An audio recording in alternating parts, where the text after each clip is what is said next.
Insya Allah kalau kita tahu kunci yang 3 ini dari Allah, untuk Allah, dan dengan Allah, sekalipun tidak ada guru, umpamanya tidak ada guru, timbul pertanyaan kita di dalam diri kita, oh mana Allah yang sebenarnya? Kita bisa menjawab diri kita sendiri dengan kalimat yang 3 atau kunci ilmu yang 3 ini, dari Allah, untuk Allah, dan dengan Allah. Hafalkan itu, insya Allah bisa terjawab dengan sendirinya. Kita yang menimbulkan pertanyaan, kita bisa menjawab diri kita sendiri. Seperti itulah yang akan terjadi. Kalau memang toh saja belum bisa terjawab, insya Allah cari orang yang bisa menjawabnya, yaitu guru yang buta tuli bisu adanya. Di sanalah tempat kita bertanya, insya Allah akan terjawab.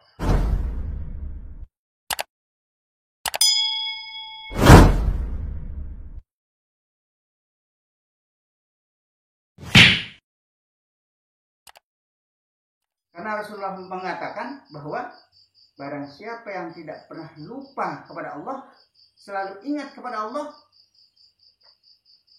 selalu bertauhid kepada Allah, insya Allah orang itu akan hidup dari dunia sampai di akhirat nanti. Ini kata Rasulullah. Makanya kita harus banyak-banyak menyebut Allah, banyak-banyak ingat kepada Allah.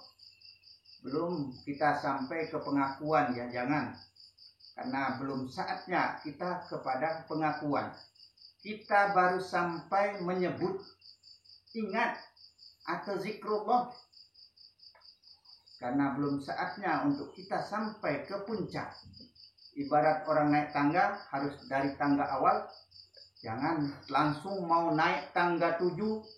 Tidak boleh seperti itu. Pelan-pelan. Dan jangan sekali-sekali kita membawa sifat sombong, riya, dan takabur. Karena barang siapa yang membawa sifat ini sesungguhnya dibenci oleh Allah Subhanahu wa Ta'ala. Seperti contoh Nabi Adam saja. Karena dia sombong di dalam surga, dilarang oleh Allah, malah dijalankan, dimakan. Maka ia keluarlah dari surga itu. Jangan sampai seperti itu. Maka Allah sangat membenci orang yang membawa sifat sombong, angkuh, riya, dan takabur. Bahkan sombong karena keahliannya, sombong karena kepintarannya, sombong karena segala-galanya. Jangan sampai kita seperti itu. Karena barang siapa yang membawa sifat sombong, angkuh, riya, dan takabur, sesungguhnya Allah akan menghapuskan amalannya. Akan menghapuskan apa saja yang mereka perbuat. Ibarat debu ditiup angin, pus, satu kali langsung hilang. Jangan sampai seperti itu. Maka kita tidak boleh membawa sifat sombong. Sedikit-sedikit kita menguji orang, sedikit-sedikit kita mengetes orang, sedikit-sedikit kita mencoba orang, iri, dengki, fitnah. Itu tidak boleh. Itu sifat-sifat setan, sifatnya iblis. Maka kita tidak boleh memakai atau menggunakan sifat-sifat seperti itu. Nah, seperti yang saya katakan tadi, sujud yang tiada berkeputusan itu, yaitu kalimah innaka antalahu la ilaha illa anta Allahu alamu bimuradihi.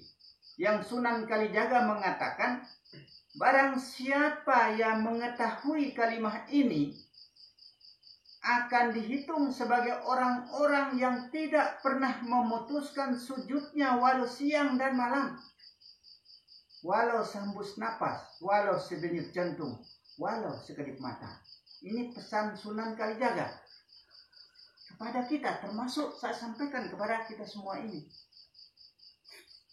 Itu pesannya. Maka kita harus banyak-banyak mengamalkan, banyak-banyak membacanya. Bahkan kalimah ini menandakan serba ada. Kalau kita perbanyak kalimah ini, seperti Sunan Kalijaga itu terus menjadi wiritannya, itu terus menjadi amalannya. Tidak ada amalan lainnya Sunan Kalijaga. Tidak ada. Itu terus. Sehingga sampai dia diberikan kelebihan-kelebihan oleh Allah yang beraneka ragam kelebihan yang ia diberikan oleh Allah. Karena itu terus. Maka kita juga ini, apabila kita telah diberikan petunjuk oleh Allah, kita amalkan. Di antara kita ini, insya Allah ada saudara kita yang pernah mendapatkan petunjuk, tapi sebenarnya tidak boleh diungkapkan. Karena akan timbul rasa sombong kita, akan timbul rasa ujub kita, riak kita. Dihapuskan lagi amalan kita. Kalau sudah dihapuskan, nol lagi kan? Seperti orang menabung, tapi uangnya tetap habis, sama saja nggak punya uang kan? Kebingungan kita nanti. Tapi intinya hati kita yang harus betul-betul kita perbaiki dulu, supaya benar-benar menjadi kalbu mukminin, hati orang yang mukmin. Kita harus sucikan hati kita dengan amalan-amalan yang terpenting, yang terpoin. Tidak sembarang. Amalkanlah apa yang paling mudah bagimu. Apa yang paling gampang bagimu dari Al-Quran. Bismillah, gampang kan? Syahadat, astagfirullah, selawat, la ilaha illallah, Muhammad Rasulullah. Termasuk ilmu titik ba dari Bismillahirrahmanirrahim ini. Mudah sekali untuk kita amalkan. Dan yang ketujuh kalimah ini adalah la uhsi sana'an alaika kama asnaita ala nafsika. Bahkan ini bersumberkan dari Rasulullah.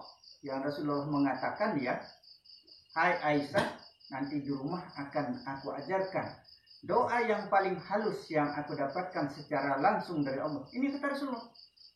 Kenapa tidak diajarkan di muka umum?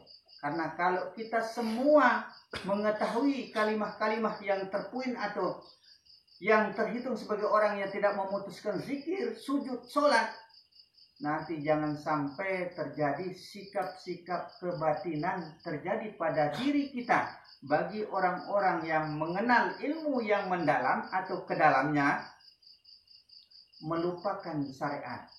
Setelah kita lupakan syariat, ibarat kacang lupa kulitnya, gampang rusak. Jangan sampai seperti itu.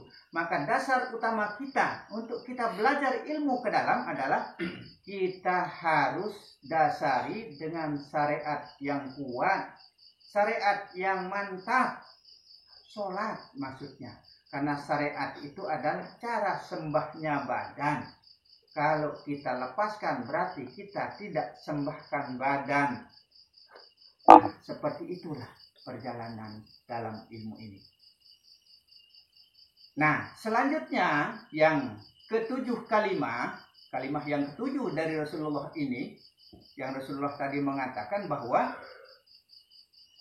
hai Aisyah, nanti di rumah akan aku ajarkan doa yang paling halus yang aku dapatkan secara langsung dari Allah. Yang Rasulullah mengatakan, barang siapa yang mengetahui kalimah ini akan dihitung sebagai orang-orang yang tidak pernah memutuskan zikirnya walau sehembus nafas, walau sedenyut jantung. Tiada pernah putus. Kalau zikir biasa ini masih putus-putus ya. Tapi kalau dengan kalimah-kalimah yang pendek ini, tapi karena semuanya itu adalah merangkum alam, maka dikatakan barang siapa yang bisa berpikir tentang dunia langit seisinya, maka tiada dosa baginya. Bagaimana caranya kita bisa berpikir tentang dunia langit seisinya? Kita ingat, semua itu datangnya dari Allah. Coba sebutkan apapun yang ada, yang di dalam diri kita, yang di luar diri kita, coba sebutkan. Pasti datangnya dari Allah. Kenapa ia bisa hidup? Karena disertai Allah. Disertai Allah semua. Maka dari Allah, untuk Allah, dengan Allah.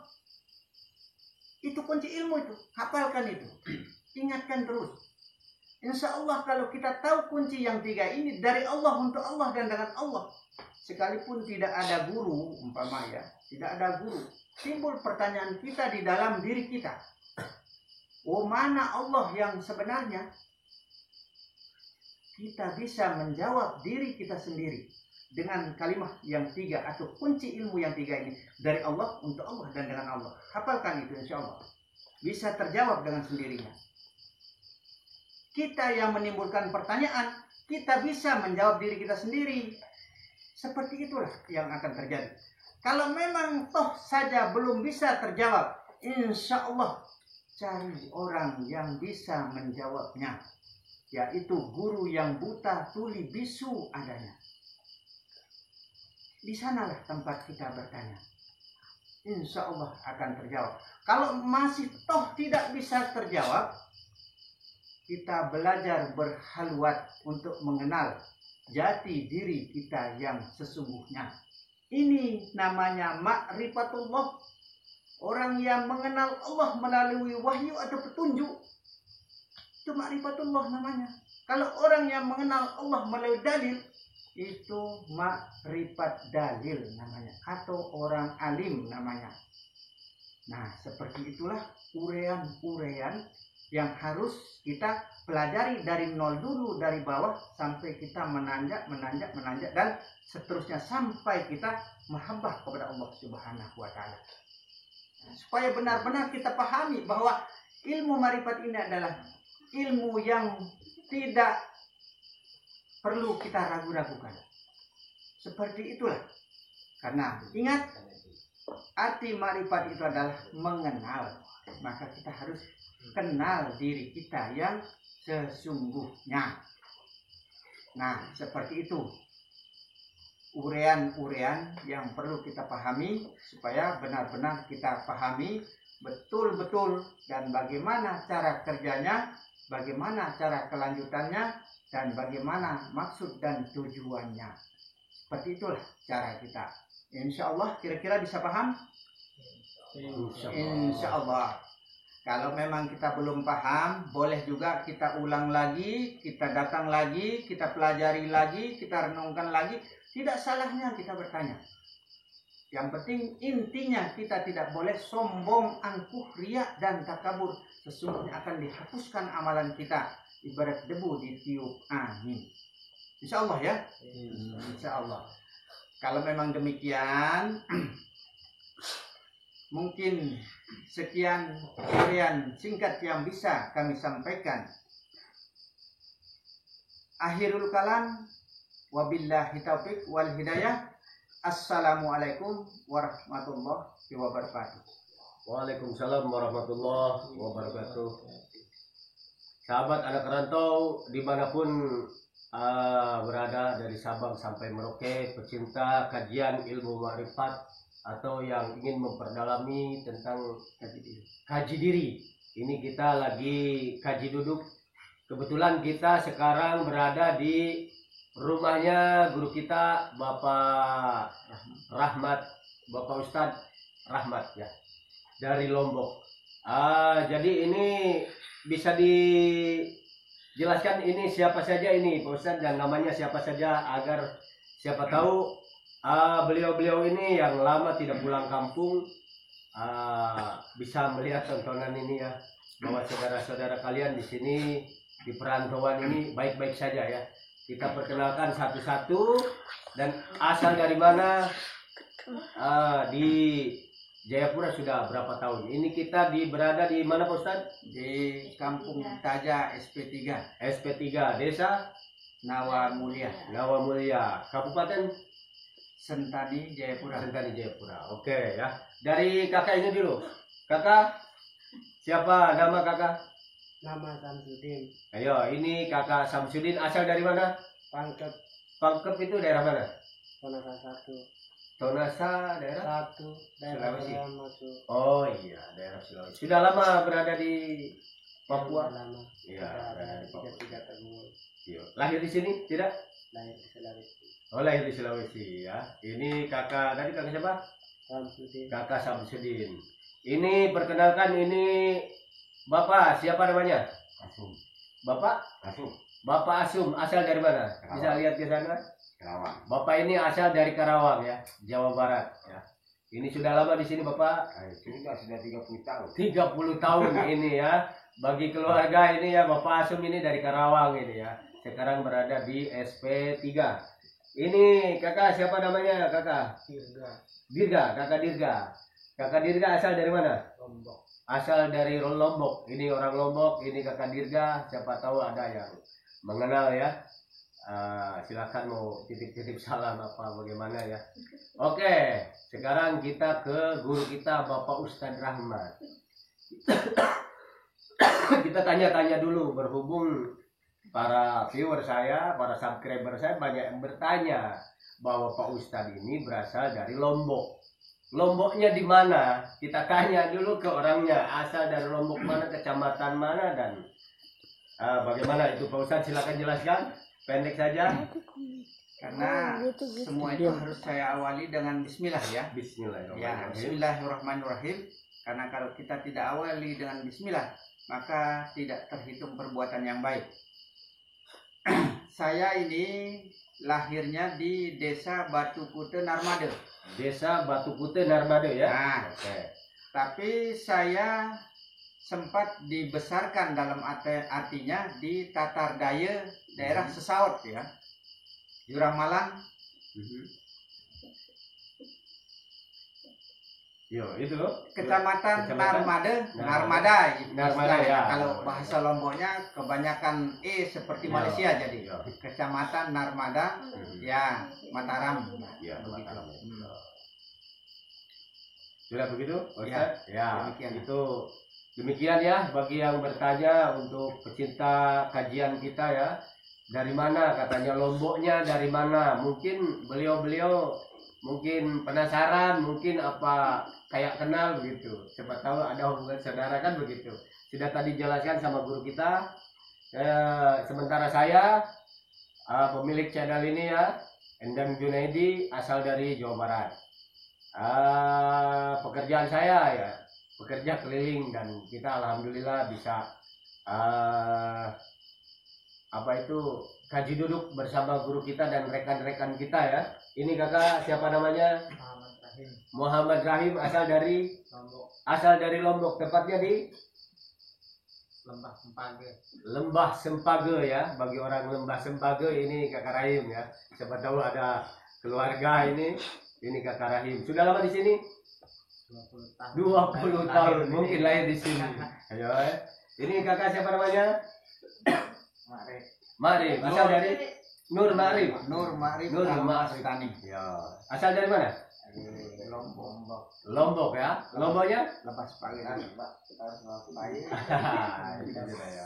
Oke, sementara ini putranya dari Bapak guru kita. Ayo, kakak perkenalkan dulu. Ya. Namanya siapa? Nama saya Jan Sianto, Ya, asli orang Lombok, lahir di sini. di Papua. Lahir di Papua, alhamdulillah. Itu ya. Kenapa? Siapa tahu ada dari para penggemar kajian kita ya. Kok kemarin cuma 2 orang, 3 orang, sekarang kita berjumlah banyak. Ini kita bisa jelaskan ya. Jadi guru kita ini membuka perguruan silat ya, guru ya. Insya Allah Ya, sudah lama. membuka padepokan silat sudah lama ya. Dari tahun berapa? Ya, dulu pernah saya kumpulkan anak muda Ya. banyak membuka perguruan yaitu padepokan sampai kita mempelajari kanuragan dan ketikjayaan, Ya. sampai kita belajar pengobatan. Insya Allah saya juga pernah membantu orang sampai dimanapun Ya. untuk mengobati, bahkan sampai dipanggil ke mana-mana. Insya Allah Alhamdulillahirabbil dengan alamin. izin Allah. Kita akan berbagi. Iya, Berbagi ilmu. Kita akan ijazahkan ini guru. iya. Ya, siapa tahu ada yang menginginkan atau berminat, nanti silakan saksikan konten-konten kita berikutnya. Kita akan berbagi ilmu, berbagi wawasan, dan berbagi pengalaman ya guru ya. Mudah-mudahan bermanfaat dan bisa diamalkan di kehidupan kita masing-masing ya. Alhamdulillah. Akan saya lanjutkan sedikit. Ya, Karena tadi mengatakan bahwa akan diijazahkan. toh? Iya, iya. Sebenarnya begini, kita mempelajari ilmu ini, Ya. pelajari dulu dari awal sampai akhir. Hmm, Insya Allah kita akan isi seterusnya. ya. Nah, nanti kalau memang kita mau mendapatkan ijazah dalam artinya, nanti akan kita berikan, Ya. yaitu kanuragan, ketikjayaan, dan lain sebagainya untuk kelebihan dunia atau ilmu laduni, ilmu yang datang dengan sendirinya kepada kita insya Allah termasuk ilmu pengobatan datang dengan sendirinya kepada kita dengan izin Allah melalui petunjuk. Bahkan itu yang kita gunakan, itu akan kita bagikan juga. Dan juga terakhirnya nanti kalau memang kita sudah dianggap lulus dan betul-betul paham di dalam ilmu ini, nanti sebenarnya bukan dilepas begitu saja. Dalam artinya harus dibaiat. Dibaiat itu dalam artinya disitulah akan kita diajarkan nama alamnya Allah, apa kelebihannya alam Allah itu, apa intinya atau yang menjadi poinnya di dalam ilmu ini. Satu guru lain yang menjadi kuncinya, satu guru lain menjadi kuncinya, dan satu guru pun lain menjadi kuncinya. Ini yang harus akan kita satukan menjadi satu. Nah, di situ akan kita ajarkan dalam artinya, tapi tidak boleh diajarkan secara transparan seperti ini. Harus dibisik, dan itu harus membayar mahar seharga emas 1 gram. Kalau kita mampu dan kalau kita nekat, itu baru sah ilmu itu. Kalau kita belum membayar mahar atau membayar mas kawin dalam ilmu ini, apabila kita dibaiat berarti belum sah ilmu ini. Tapi kebanyakan kita, sebanyak orang yang pernah kita ajarkan, kebanyakan tidak mampu, tidak punya uang seharga emas 1 gram itu untuk membayar uang mahar untuk baiat itu. Tapi insya Allah kalau memang kita nekat, insya Allah supaya menjadi ilmu yang berkah, berguna, menyatu di dalam diri, sah ilmu itu adalah kita harus bertemu dengan guru yang bersangkutan. Ya, seperti itulah guru kita. Jadi itu ya sahabat Anak Rantau, penjabaran dari guru kita. Mohon maaf apabila ada kesalahan-kesalahan kata ya. Akhirul kalam, wassalamualaikum warahmatullahi wabarakatuh. Waalaikumsalam warahmatullahi wabarakatuh.